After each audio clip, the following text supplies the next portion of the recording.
Boa noite. Sejam todos bem-vindos à nossa casa de oração e trabalho. Quem está vindo aqui pela primeira vez, sejam bem-vindos, meu irmão. Que você encontre aqui a resposta para todas as suas dúvidas. Que você saia daqui com uma impressão boa da casa e uma impressão boa da nossa doutrina. Bem, na noite de hoje estamos tendo a grata satisfação de receber esse velho e conhecido amigo Alcides Galvão, trabalhador da causa espírita, grande tribuno espírita, que sempre vem aqui nos entusiasma com os seus ensinamentos, né? Estudioso, pesquisador e trabalhador da doutrina, né? Você sabe como é difícil o trabalho no centro espírita, e ele pertence ao Peixotinho, lá em Boa Viagem. E é esse irmão nosso que faz aquela campanha das notas que vocês abraçaram e traz sempre, né? E eu deixo sempre lá em Boa Viagem, na casa dele, e ele encaminha lá para a ACD. Então, os agradecimentos, né, a todos vocês que abraçaram essa causa. Nossa mesa hoje está composta por Ribeiro, que vai fazer a prece final, Leonor, a prece inicial, eu, José Paulo, que estou dirigindo, e nosso irmão Alcides Galvão, que vai fazer a palestra. Por ocasião da prece inicial, continue vibrando e emitindo as vibrações de prece para o nosso irmão Antônio Lima, que faleceu, grande trabalhador da causa espírita, né? Lucas Lira, Isna Barbosa, também um grande espírita que faleceu, amigo nosso, que lhe recebam as nossas preces, nossas vibrações, e lá aliviem suas dores e sofrimento. E nesse momento vamos passar a palavra à nossa irmã Leonor, que vai fazer a prece inicial. Fechem os olhos, elevem o pensamento ao alto e agradeçam a Deus neste momento. Boa noite a todos. Vamos deixar as nossas angústias, nossas tristezas de lado. Vamos orar ao Pai. Vamos agradecer por estarmos aqui. Nesse momento estamos absolvidos pelos desencarnados que estão nos protegendo, nos abençoando, nos iluminando. Querido Deus, Pai Todo-Poderoso que estás nos céus, santo é o teu nome, Senhor. Seja feita a tua vontade e não a nossa, aqui na terra e em todo o universo. O pão de cada dia, Senhor, que é o pão do alimento do espírito, do corpo e da mente, dá-nos hoje, sempre, Senhor. Perdão por nossos deslizes, nossas faltas, nossa estupidez, nossa ignorância, Senhor. Ajuda-nos a perdoar. Ajuda-nos a sermos melhores a cada dia. Não nos deixe, Senhor, que caiamos em tentações. Ajuda-nos, Senhor, a continuar a receber essas bênçãos maravilhosas quando adentramos a essa instituição. Que os anjos de luz nos protejam todos sempre, Senhor. Muita paz a todos nós. Que assim seja. E em nome de Deus, Jesus, Maria, nossa mãe espiritual, o mentor da nossa casa de oração e trabalho, damos os trabalhos da noite de hoje por iniciado. E assim passamos a palavra ao Alcides Galvão para fazer a sua exposição.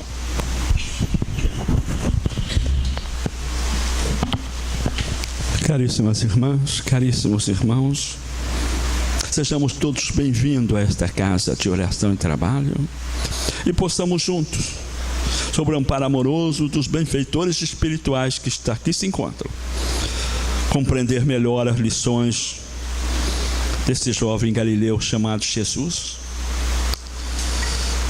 sobre a elucidação esclarecedora da doutrina dos Espíritos, e que assim vivenciamos estes ensinamentos no dia a dia, promovendo aonde estivermos a paz e a fraternidade entre todos nossos irmãos de humanidade. Muita paz a todos.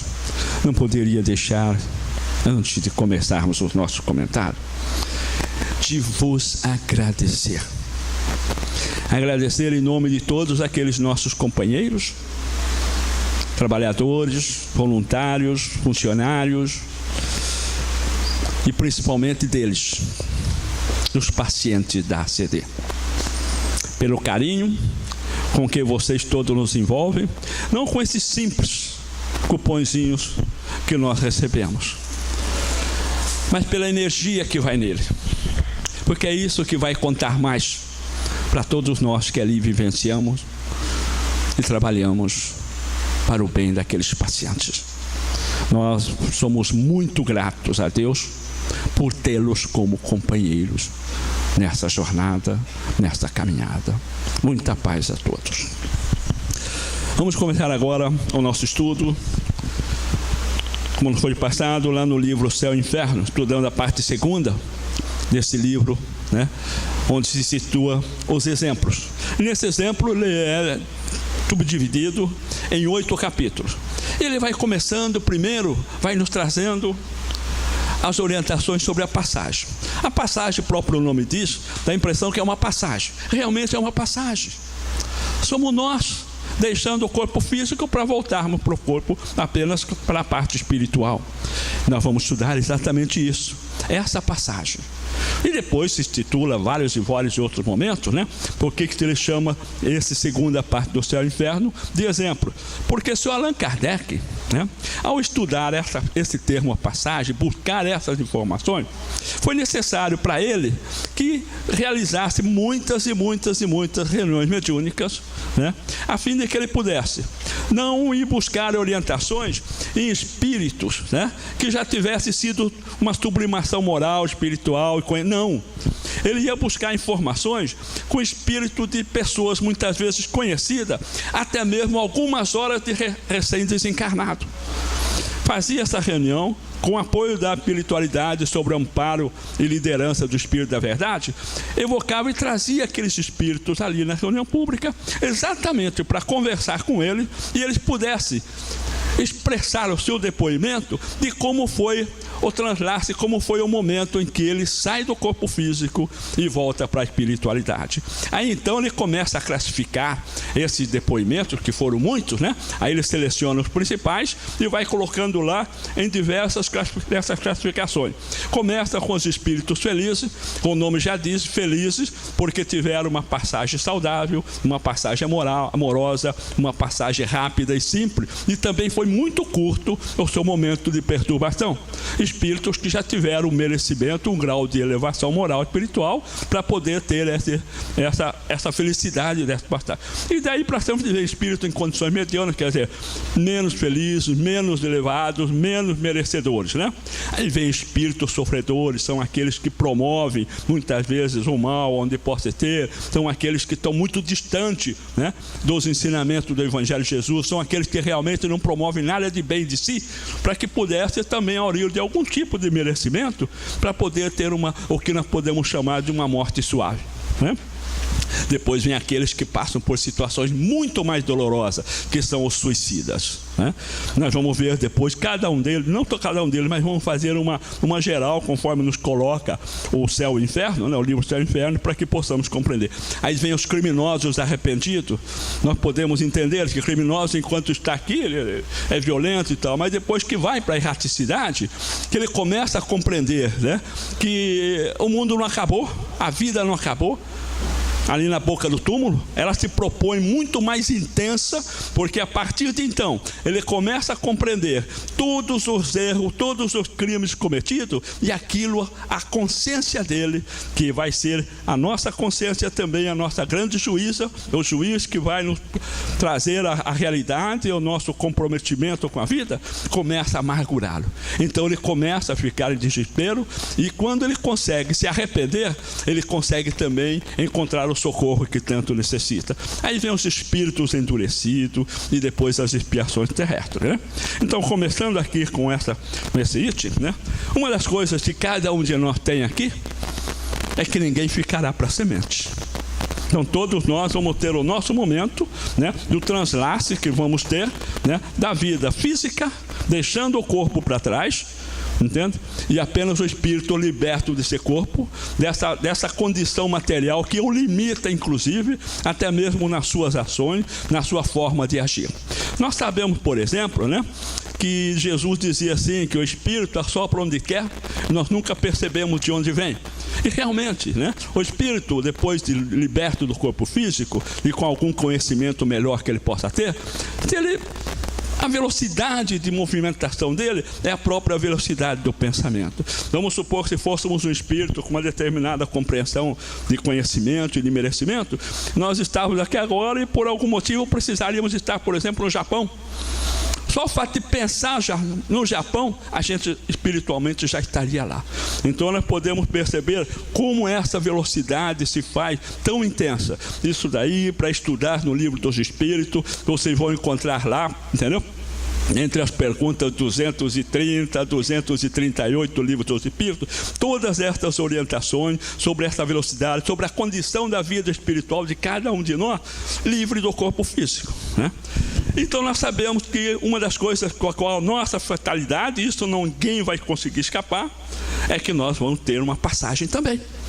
E essa passagem nos leva para a nossa vida, que nós chamamos de vida futura, porque nesse momento nós não estamos tendo uma vida encarnada, nós somos espíritos que têm uma vida eterna e estamos vivendo uma existência encarnada. Quer dizer, é diferente, porque a vida vai continuar depois que esse corpo vai deixar, depois que esse corpo vai perecer. Quer dizer, quem tem a vida, que se projeta sempre para frente, que vivencia essa vida futura, somos nós espíritos, e não nós espírito encarnado. Quer dizer, a parte carnal é apenas uma oportunidade que nós temos de podermos aqui aprimorarmos um pouco mais os nossos conhecimentos, resgatarmos ou repararmos os crimes que cometemos em outras eras e o ajuste necessário para que possamos subirmos, elevarmos mais um degrau na nossa escada de evolução moral espiritual. Então é isso que nós fazemos cada vez que nós nos propomos a uma existência encarnada. E isso tudo vai nos trazendo algum conhecimento. E agora nós já somos algumas pessoas, alguns espíritos, que já têm um pouco mais de um burilamento de conhecimento, porque nós estudamos de alguma forma mais simples ou mais intensa a doutrina dos espíritos, que é a doutrina que nos ensina que existe um mundo espiritual muito mais intenso do que possamos imaginar, um mundo espiritual que às vezes nos conduz a uma dúvida, né? A uma dúvida de que será que eu vivo no mundo espiritual ou vivo no mundo material?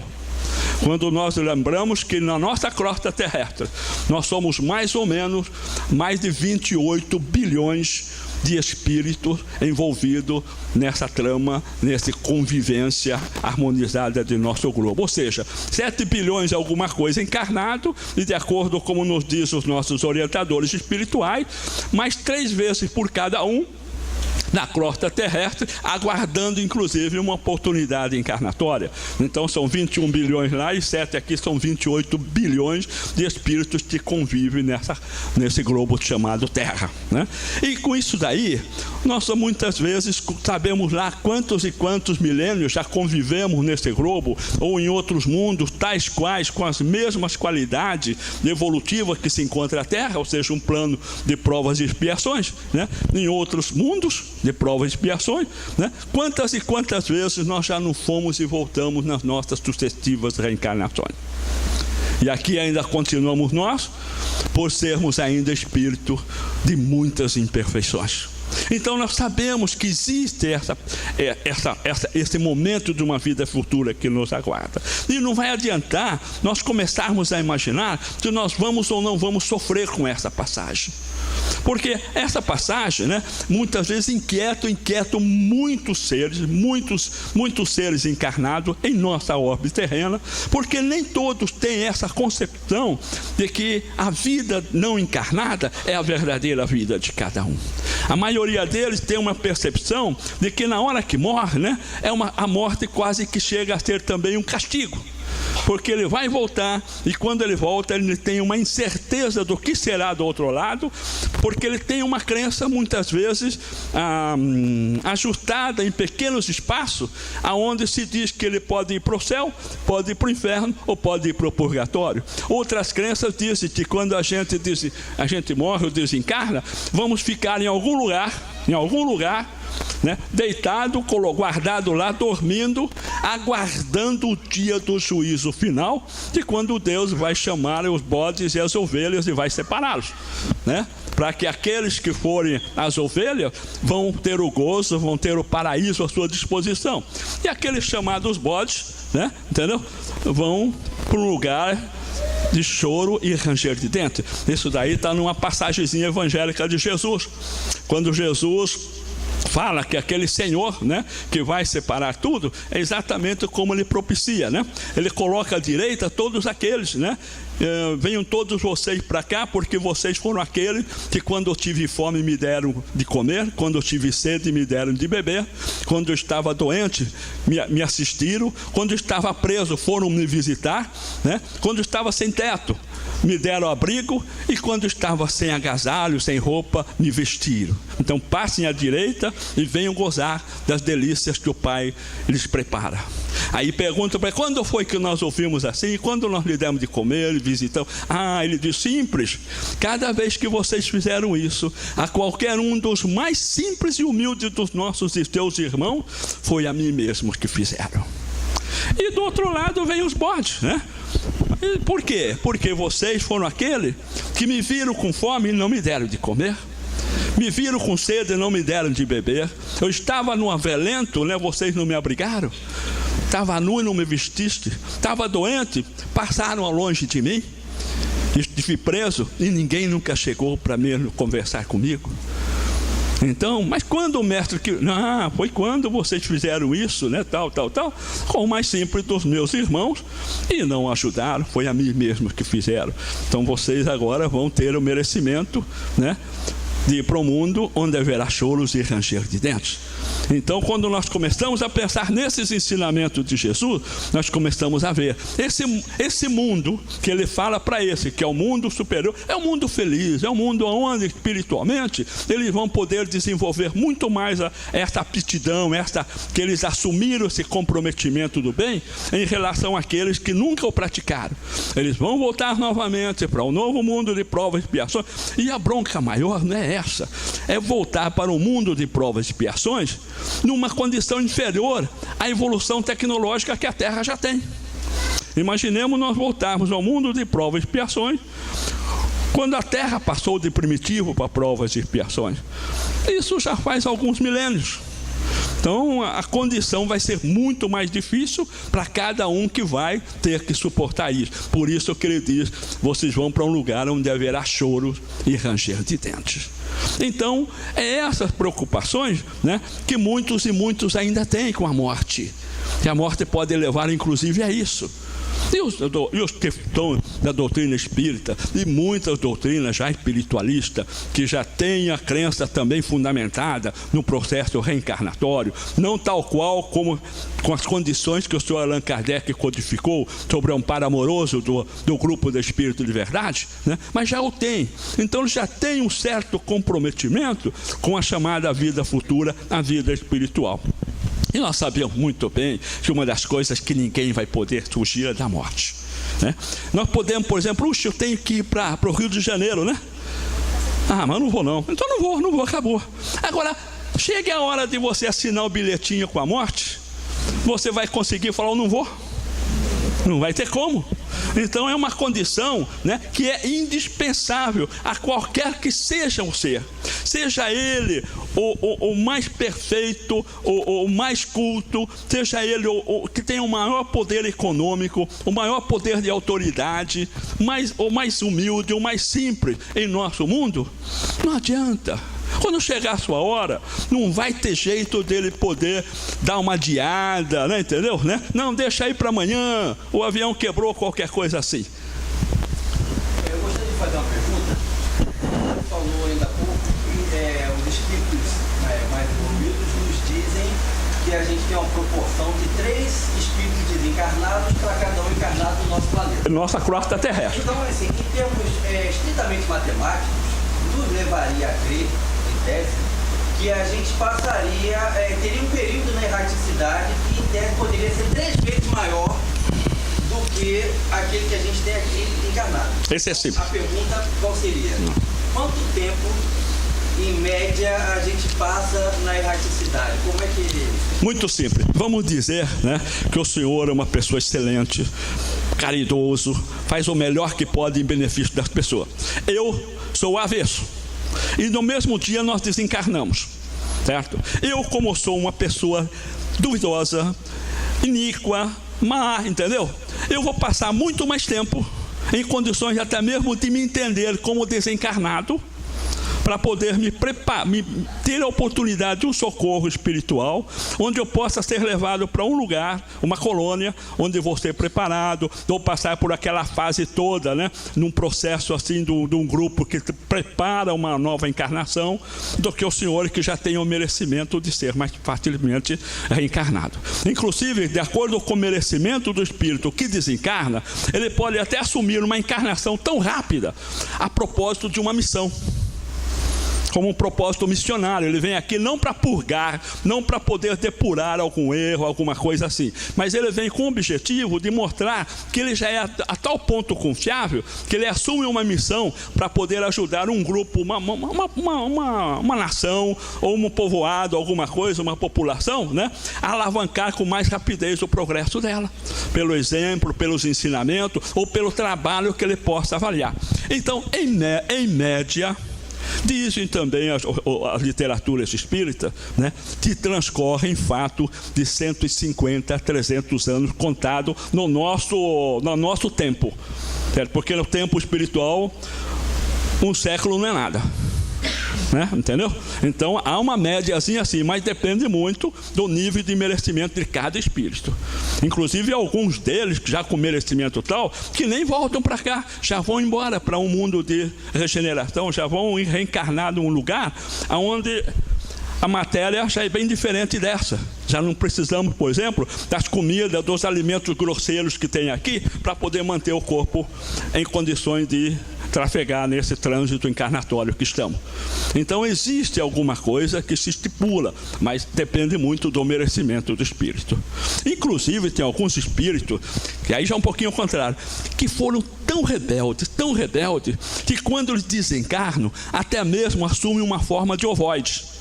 Uns seres muitas vezes até mesmo perigosos. Eles muitas vezes têm uma reencarnação rápida. Como eles foram muito rebeldes, muito ruins, se eles desencarnam lá, eles vão ter tantos perseguidores na espiritualidade, né, que eles já reencarnam rapidamente, muitas vezes num corpo de um ser muito disforme, como uma forma até mesmo de dar uma pequena proteção a ele, enquanto ele vai passar um período dessa vida encarnada dele, como uma forma de ele ficar refletindo nele o quanto ele errou no passado e que ele possa tentar na próxima corrigir alguma coisa. Então tudo isso aí tem. Há um documento aí de uma literatura, né, que diz, por exemplo, Hitler, né, que Hitler, quando desencarnou, ele foi levado para um determinado planeta, numa determinada galáxia, onde ele vai passar por lá 10 séculos, ou seja, 1 milhão de anos, certo? 10 vezes 100, aliás, 1000 anos, né? Entendeu?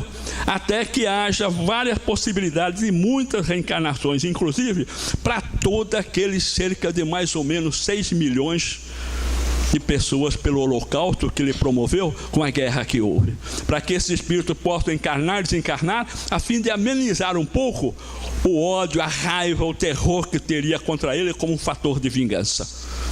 Então, veja as coisas como são. Por mais rebelde que sejamos, uma coisa pode ficar tranquilo: o Pai, de alguma forma ou outra, vai nos dar uma proteção para que nós possamos ajudar o nosso direcionamento também, sempre procurando a nossa evolução moral e espiritual. Isso é incontestável. Isso é, por mais ruim que seja, ele vai estar perto de nós, né? Ele não nos abandona nunca, entendeu? Então, o que nós podemos aqui, voltamos aqui, é que não adianta a pessoa seja o grau de merecimento, ou seja a fortuna, ou seja o que for, ele nunca vai deixar de morrer. Ele vai ter que passar por essa passagem.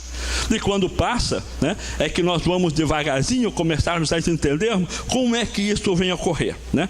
E a gente vai percebendo aí que a morte passa a ser, realmente, um fenômeno fisiológico. Fisiológico de quê? De uma separação. Porque nós sabemos que o nosso corpo astral total, ele é constituído de 3 partes: o espírito, o perispírito, que é o corpo sutil do espírito, que realmente se liga à matéria, que é o corpo físico, né? E essa separação vai ocorrer exatamente entre esse perispírito e o nosso corpo físico, porque o perispírito é tão ligado à matéria do nosso corpo físico, que é ligado molécula a molécula em todos os órgãos do nosso organismo físico. Muitas vezes, muitas coisas nos mostram, né, que existe o corpo e que o espírito sai do corpo e tem um cordão fluídico, né, que fica ligado. Só que esse cordão fluídico faz essa ligação molécula a molécula do corpo perispiritual com o corpo físico. Então a morte só realmente se acontece por total quando cessa a vida anímica do corpo físico e todos esses cordões fluídicos, todas essas moléculas que são interligadas entre o perispírito e o corpo físico também sejam rompidas. E para que isso a gente começa a questionar, porque a própria ciência hoje em dia, ela ainda está tentando encontrar alguma razão, alguma orientação melhor para isso, né? E a própria religião de um modo geral. Se nós analisarmos a doutrina espírita, se nós a considerarmos realmente como religião, né? Então é a que hoje está um passo a mais na frente, porque hoje ela nos permite conhecer melhor como se procede essa relação entre o mundo visível e o mundo invisível. Nós que trabalhamos numa reunião mediúnica, por exemplo, temos toda segunda-feira essas oportunidades. Quantas e quantas vezes, né, algum espírito dão passividade através do médium, ainda se achando no corpo dele. Eles ainda não te tocaram. Que certa vez nós tivemos um lá que ele estava querendo saber por que tiraram ele da batalha. Aí nós vamos entender que batalha é essa. Não, eu estou aqui na batalha dele é do tempo da espada. Quer dizer, nem a pólvora havia chegado ainda. Entende? Que ele estava na batalha, estavam tentando ganhar e tal, e trouxeram ele, deixa bem, ele estava tão focado naquilo, a mente dele estava tão refletida naquilo, que desde então ele não conseguiu perceber que havia desencarnado, e ele fica tão tocado, com a baixa vibração dele é tão baixa, que por mais que o orientador ou o anjo da guarda dele queira mostrar para ele, queira tentar despertar ele para isso, ele não consegue ter essa percepção. Aí conseguiram levar ele a uma reunião mediúnica, onde quer queira ou quer não, a vibração vibratória nossa é a mesma, baixa, que nós somos imperfeitos como ele, né, para que ele pudesse conversar com ele e mostrar que ele não fazia mais parte. A tal ponto que ele não tinha jeito, não tinha deixo, aí pedimos que trouxesse um espelho para ele. A espiritualidade, o benfeitor traz um espelho e ele pode se ver refletido no espelho e perceber que o corpo dele não é mais aquele. Aí então normalmente o espírito entra assim em um tipo de perturbação, desespero, né? E aí nós conseguimos que ele permita ser amparado pelos benfeitores que ali se encontram.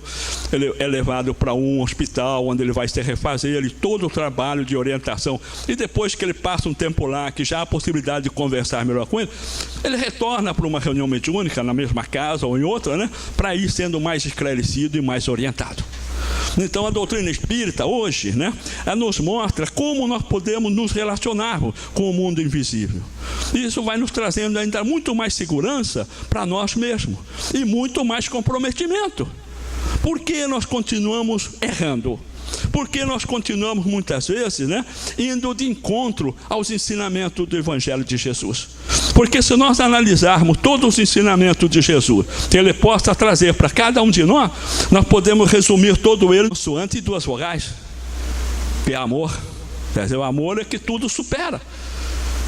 Então, essa doutrina, né, espírita. Por isso que ela é fundamentada em 3 sublimes pilares, que é o pilar filosófico, o pilar científico e o pilar chamado religioso, que é pelo Evangelho de Jesus. Então, muitas e muitas religiões não têm condições de dialogar por isso, muitos e muitos credos, porque não tem essa facilidade, inclusive, desse intercâmbio, desse relacionamento do mundo visível com o mundo invisível, de uma forma ponderada, de uma forma raciocinada, com objetivos, né, de evolução, de crescimento moral, espiritual para os 2 lados. Porque nós não estamos ali, muitas vezes, numa reunião mediúnica, as pessoas acham que estão ajudando os espíritos que estão em dificuldade, sofrer. É claro que estamos ali com esse propósito, mas nós acabando sendo muito mais ajudados pelo aprendizado que cada um vai tendo, né?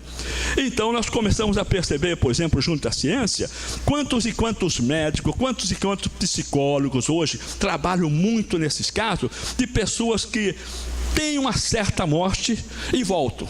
São os chamados EQM, né? Entendeu? Experiências quase morte.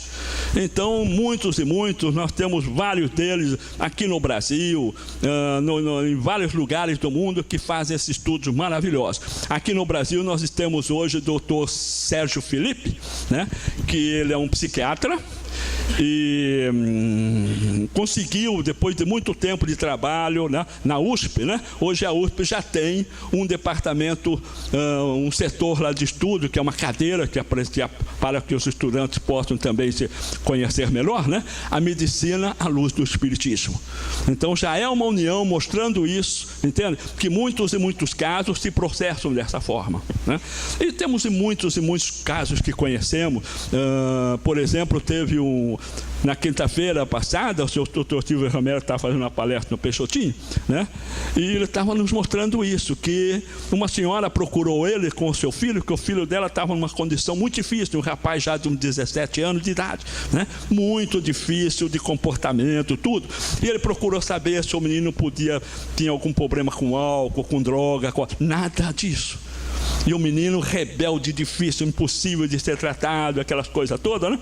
Aí depois de umas 2 sessões que ele teve de análise com o menino, ele chamou a mãe e disse, olha, o caso não vou ficar comendo seu dinheiro, o caso do menino não é caso de médico, nem de psicólogo e nem de psiquiatra.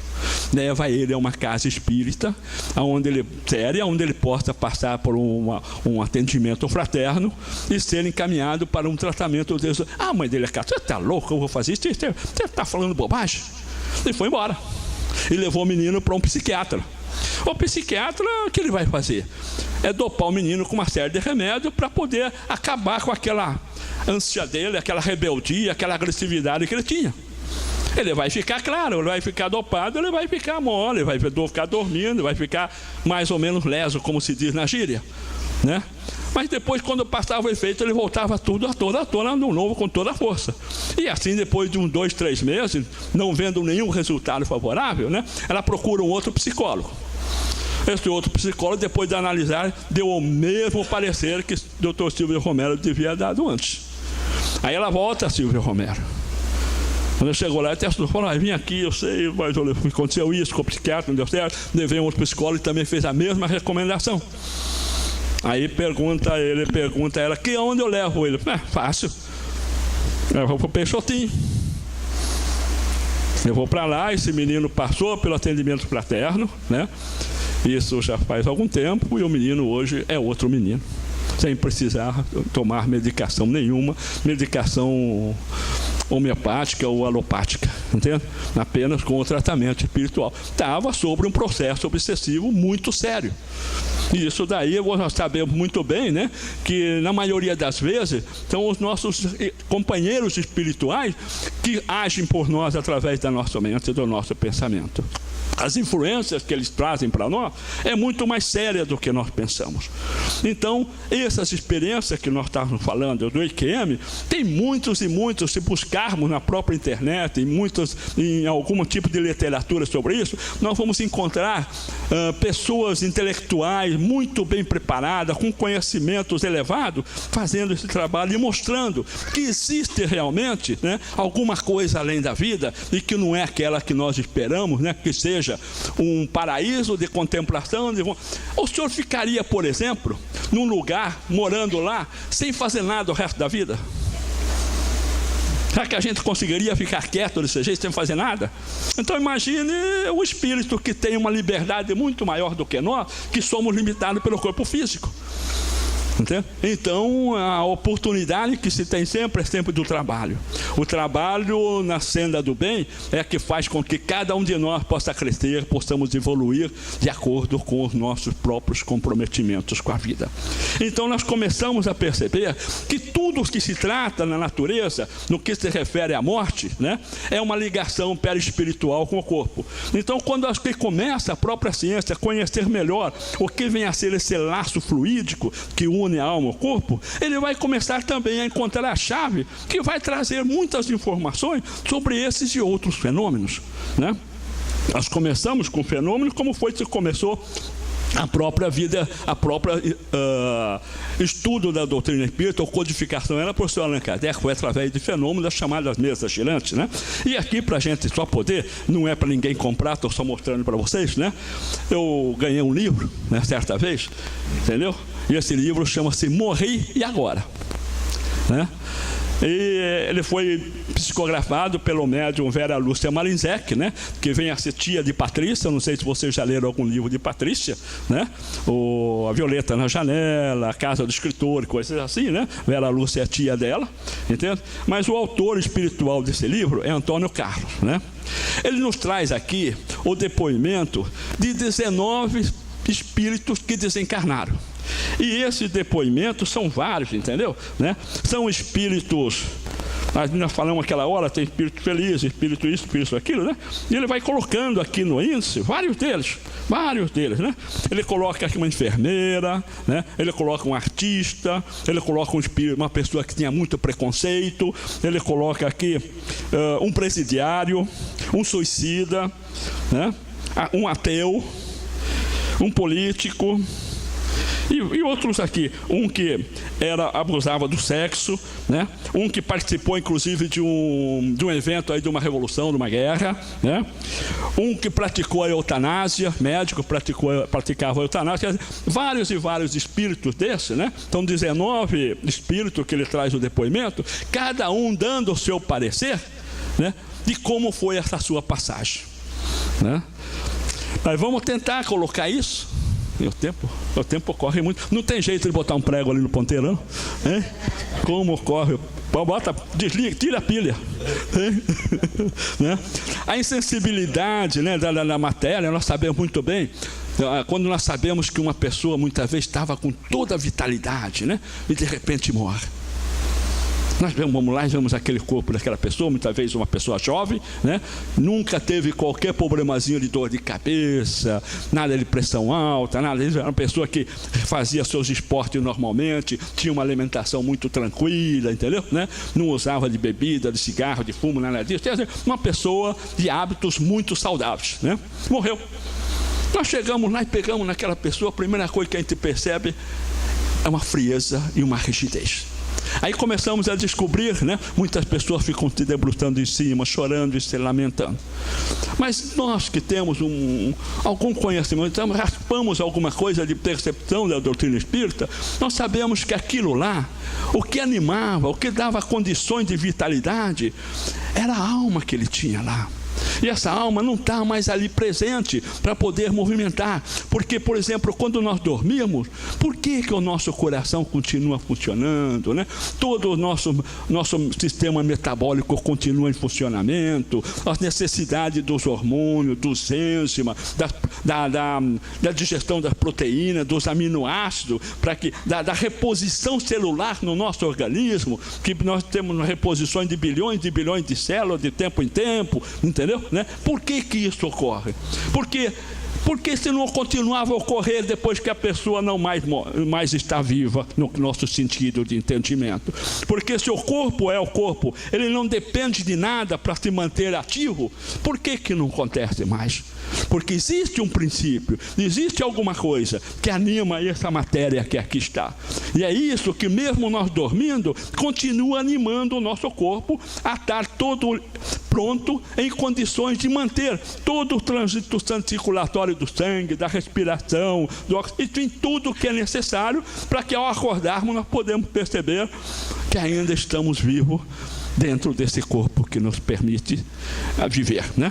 E esse corpo que nós temos é o que nós temos para poder conviver, para poder realizar os nossos propósitos, inclusive o programa que nós traçamos junto com os amigos, com os orientadores espirituais da nossa reencarnação.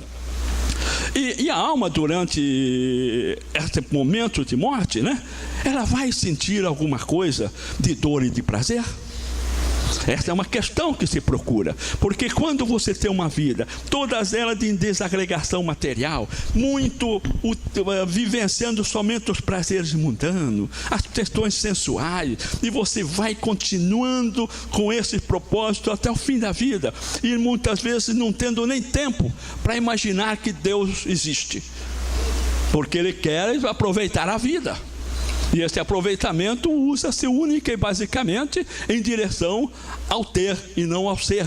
Ou seja, quanto mais eu tenho de bens, quanto mais eu tenho de prazeres, né, e de gozos na minha vida material, mais feliz eu sou, pelo menos ele acha isso. E quando ele desencarna, como seria o procedimento desse espírito? Lembrando cada um de nós que na hora de desencarnarmos, ninguém vai ficar bonzinho não. Cada um ao desencarnar vai continuar com a mesma individualidade, com as mesmas personalidades, né, que ele agia aqui, porque quem age, mais uma vez, não é o corpo físico, é o espírito. É o espírito, o corpo físico é apenas o elemento que permite ao espírito agir. Por exemplo, se eu levo um cutucão de uma agulha no dedo, eu vou sentir uma dor.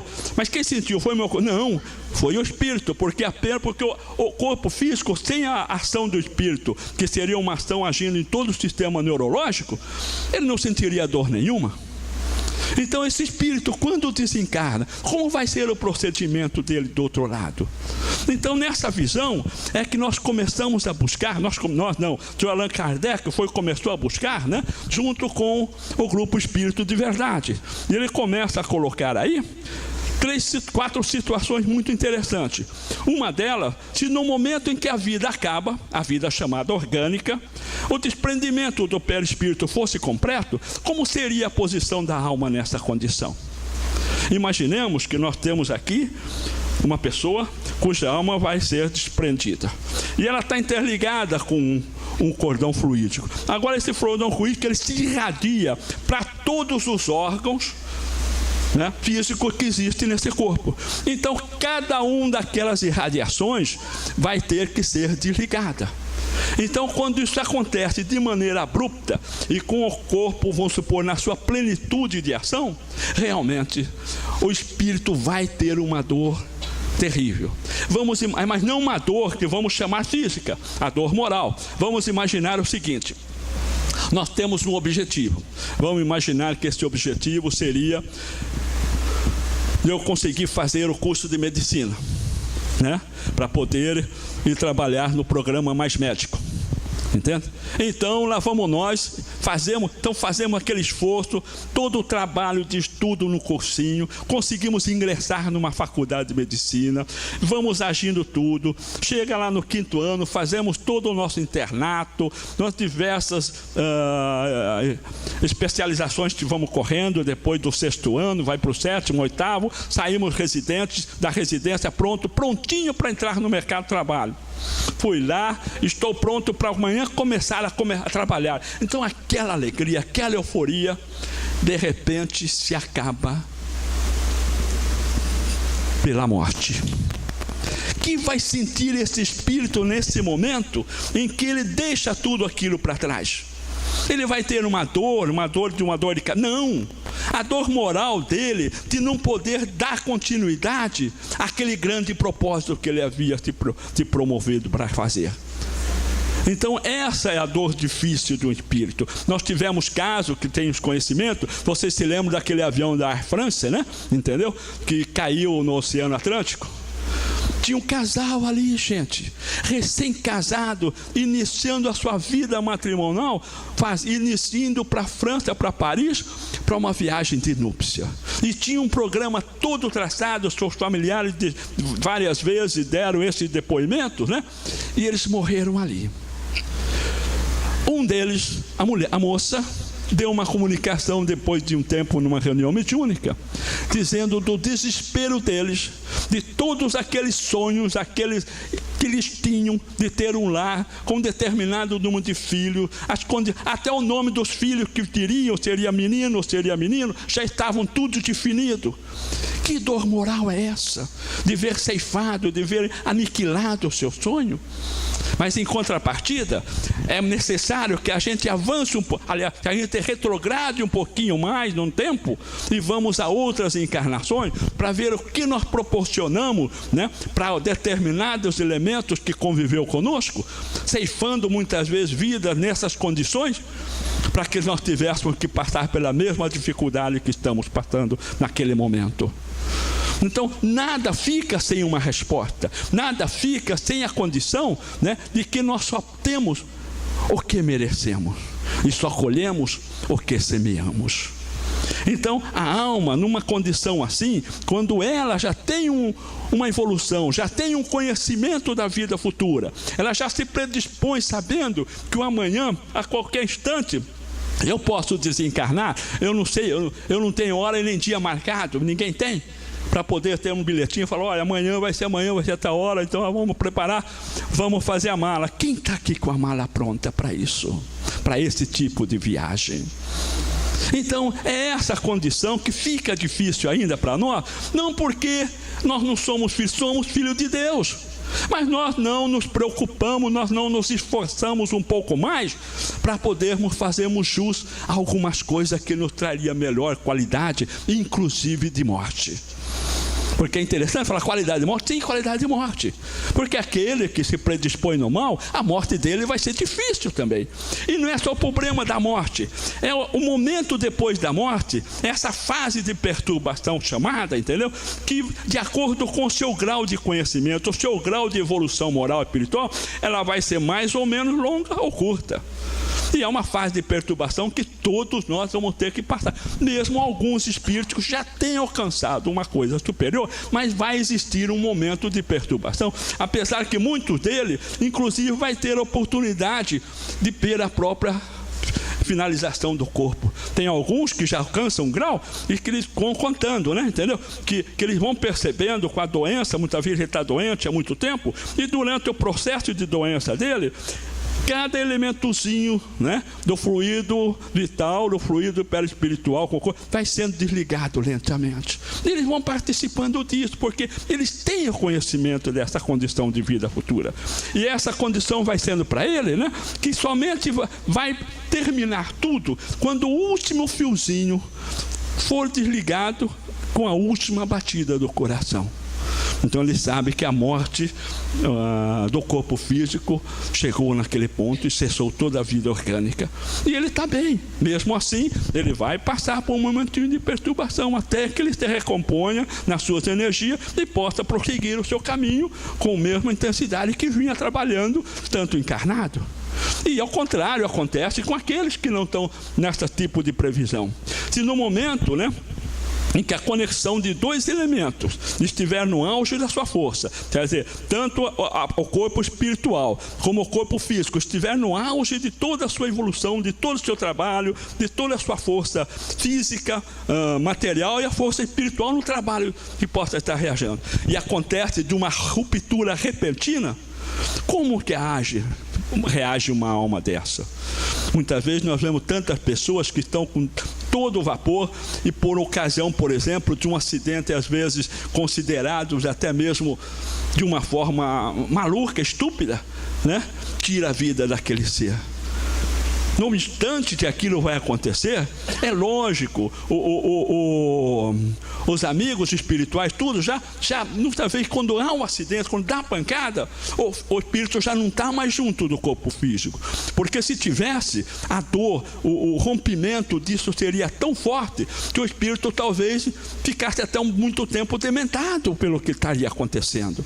Mas ele é amparado rapidamente para que depois que aconteça o momento, ele possa novamente estar junto e poder ser socorrido com mais calma, né? Porque todo aquele sistema que estava interligado no seu corpo espiritual com o corpo físico foi rompido de uma vez só.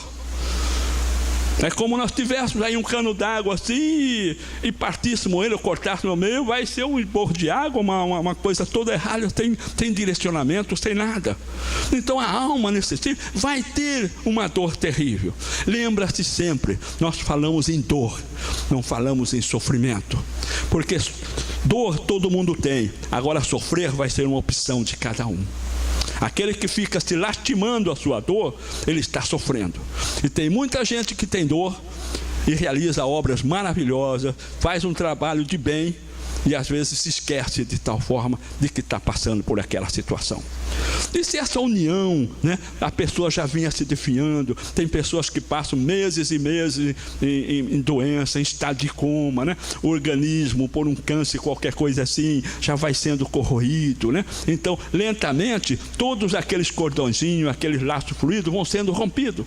Então, quando chega o momento final, só basta um fiozinho para ser desligado. Então, a separação dele vai ser fácil, não vai ter um abalo. Agora, muitas vezes a gente pergunta, por quê?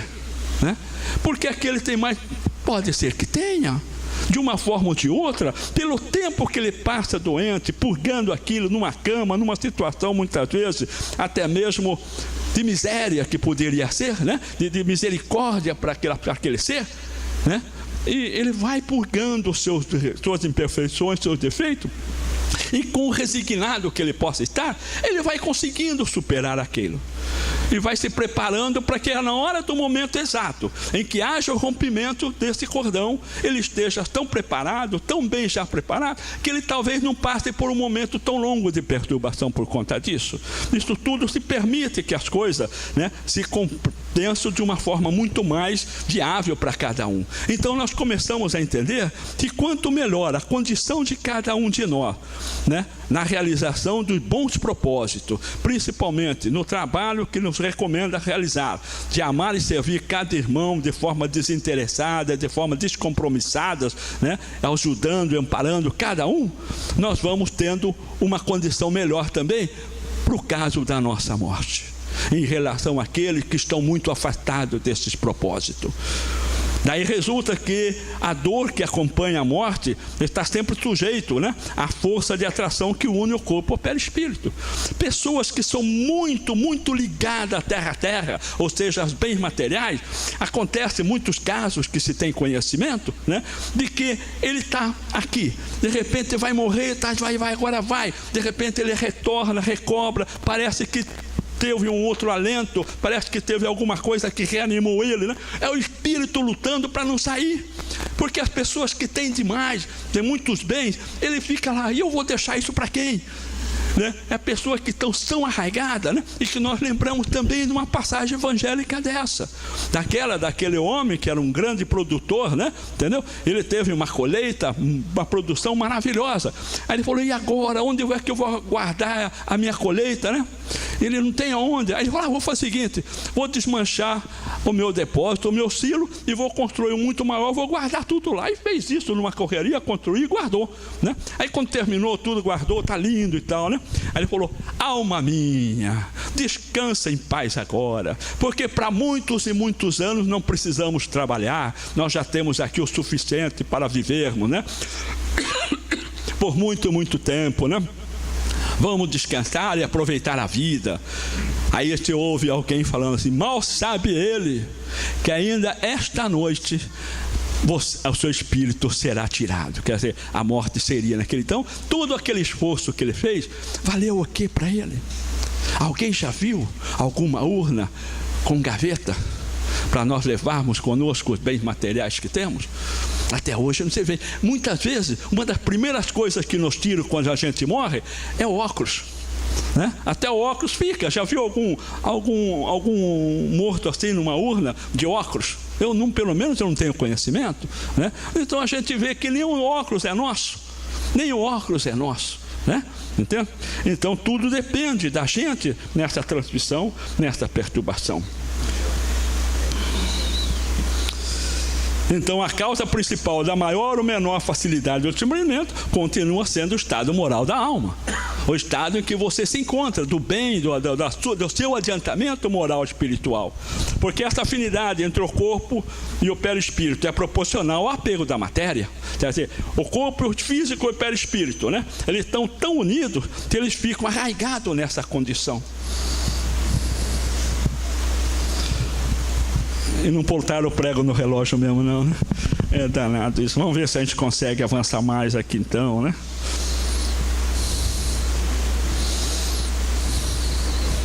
O estado do espírito por ocasião da morte pode ser assim resumido. Tanto maior é o sofrimento, quanto mais lento for o desprendimento do corpo e espírito. Quer dizer, essa ligação que tem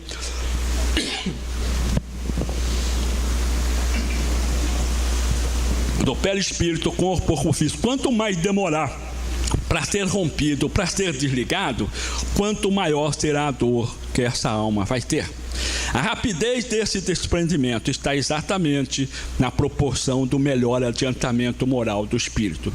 Para o espírito desmaterializado, ou seja, aquele que não tem preocupações com a matéria, aquele que não coloca a matéria como na sua frente em relação às coisas materiais, porque aquele que vê a parte material, ter, é aquele que muitas vezes ele não tem nem a consciência de Deus, que Deus é que nos prove de tudo isso que nós possamos ter. Por exemplo, essa luz acesa agora é um benefício que Deus nos dá. Porque isso vem de tantos tempos, daquele espírito que encarnou, que conseguiu identificar, descobrir um processo para fazer com que uma cachoeira de água possa acionar uma roda d'água. Essas rodas d'água, um dínamo, esse dínamo gerar energia elétrica, dessa energia elétrica distribuída, e todos nós temos esse benefício. Quer dizer, tudo isso, né, nós temos à nossa disposição a cada momento correto, com espíritos que vêm aqui, muitas vezes com essa missão de nos elevar um pouquinho mais. Então, da consciência pura, a morte é como um sono breve, né? Muitas vezes para um espírito desmaterializado é isento até de agonia. É como se fosse para ele, né, um despertar suave, porque já não é para um espírito que não é, que já se preocupa muito com as coisas materiais.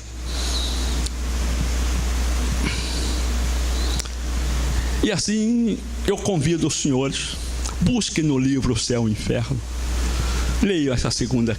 O bom seria começar a ler do início, onde tem toda a orientação, vai nos mostrar que o inferno, né, João Paulo II, veja bem, o próprio catolicismo já tem essa concepção. João Paulo II, você deve se lembrar que ele citou exatamente isso, né? Que o inferno e o céu é um estado de espírito de cada um. Não é mais como dizia a religião católica, que é um lugar, em um lugar do espaço, onde tem um paraíso, e no outro lugar onde tem um inferno. Tem o paraíso, vão as pessoas boas, no inferno vão as pessoas ruins que vão ficar purgando lá no caldeirão fervente, e no céu aqueles que vão ficar para sempre vivendo em contemplação sem precisar fazer mais nada. Então tudo isso mudou, né? E o próprio Papa João Paulo II nos traz essa informação. Então leiam, verifique, vão descobrir que livro fantástico e maravilhoso é o livro Céu e Inferno, né? Então, já que o nosso companheiro não conseguiu fechar o relógio, né? Posso fazer a prece? Não? Posso. Vamos fazer uma prece junto? Nessa prece, vamos buscar o nosso amado Mestre Jesus, né? E vamos lá junto. Senhor Jesus, fazeis com que entendamos a vossa vontade e nunca a nossa, entregando-nos às vossas mãos fortes para conduzir-nos. Permite que possamos desincumbir-nos dos deveres que nos cabem, mas não conforme os nossos desejos. Lançai vosso olhar sobre nós, a fim que tenhamos a claridade da vossa ternura e não a sombra da nossa ignorância. Abençoai, Mestre amado, os nossos propósitos de servir-vos. Quando somente nos temos preocupado em utilizar de vosso santo nome para nos servir. Envolvei-nos na santificação dos vossos projetos, de forma que sejamos vós em nós, porquanto ainda não temos a condição de estarmos em vós. Dominai os nossos anseios de poder e de prazer, auxiliando-os na conquista real da renúncia e da abnegação, e socorrendo-nos quando mergulhados na argamassa do corpo físico. Facultai-nos a dádiva da vossa paz, de modo que aprendamos a distribuí-la por onde quer que nos encontremos, e com todos aqueles que possamos estar, e todos que a identifiquem, compreendendo que somos também vossos servidores dedicados, apesar das nossas imperfeições espirituais. E porque a morte restituir-nos a vida gloriosa, para continuarmos a nossa trajetória de iluminação. Favorecei-nos com a sabedoria para o êxito da viagem de ascensão, mesmo que tenhamos que mergulhar muitas vezes nas sombras da matéria, conduzindo, porém, a bússola do vosso amoroso coração, apontando-nos o rumo que devemos seguir. Senhor, intercedei junto ao Pai de todo amor, por esses vossos irmãos da retaguarda, que somos todos nós, aqueles que ainda se omitem do dever correto a ser cumprido. Abençoa esta casa de oração e trabalho, e que todos os seus trabalhadores espirituais, encarnados e desencarnados, possam cada vez mais estarem comprometidos com seus ideais, e todos esses queridos irmãos que aqui se encontram, possam nesse momento sentir a tua presença, afagando-lhe o coração, apacientando-lhe o espírito e equilibrando-lhe as mentes no bem, e que possamos, ao sairmos daqui, comprometidos com o teu amor, partilhá-lo aonde estivermos e com quem estivermos, em nome do Pai, nosso Deus, Senhor e Criador, hoje e sempre. Assim seja. Bem, pessoal, estamos todos agradecidos ao nosso irmão Alcides Galvão, e, de acordo com o entendimento de todos vocês, o Espiritismo é isso: não salva ninguém, esclarece e adverte. Que todos vocês busquem os ensinamentos através dos livros, como assim também faz nosso irmão Alcides Galvão, que passou tudo aquilo que a gente estava precisando de ouvir para a nossa orientação espiritual, quando daqui passarmos para o mundo espiritual. Leve um abraço fraterno para todos que fazem o Peixotinho, e os nossos agradecimentos a você mais uma vez. Eu que agradeço. Então tem um aviso aqui, pessoal, que Antônio Gomes, que coordena os trabalhos lá para Miroeira, está pedindo a ajuda de todos vocês, porque o grupo é pequeno e não tem condição de tudo. É ajuda para que possa alugar o ônibus, né? Que vai se deslocar no próximo dia 7, lá para a cidade do Paulista, né? Quando vai fazer aquela visita fraterna aos nossos irmãos hoje, na condição de hanseníase, né? Com essa doença que eles estão passando. Quem puder ajudar, procurar ali a secretaria, o mesmo Antônio Gomes, eu e o grupo daqui do SELEC, né? E direciona a ajuda. E o passe hoje é individual. Quem estiver em tratamento e for receber o passe, aguarda sentado, vai ser chamado fileira por fileira. Idosos e crianças podem passar à frente, e os demais sigam em paz. Que Deus os acompanhe e que assim seja. Estamos